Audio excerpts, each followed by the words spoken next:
Hi YouTube, it's me, Sapphire Star, and let's see, there's so much I want to share with you in so little time, so I'm going to break this up into little mini videos, little vignettes, because not enough time.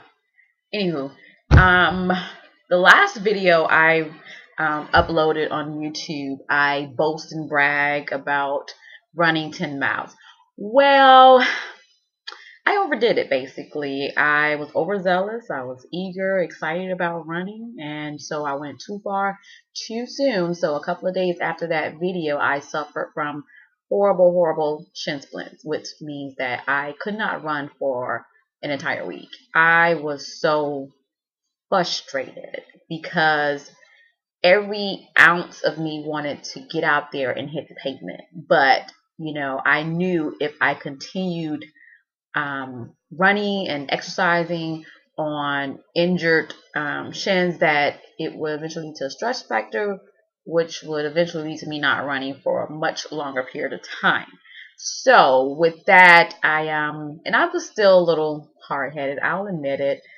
So I did rest for like 2 days, and then there were 2 days where I actually walked. I didn't run, I walked because I had to do something for my own mental sanity. I had to do something. So anyway, right now, I just, I read some literature, went online to figure out how can I treat this injury that I have and to kind of heal it so I can get back running. And I'm now doing the rice, the rest, ibuprofen. I'm sorry, yeah, rest, ice, compression, and the let's see, it was elevate.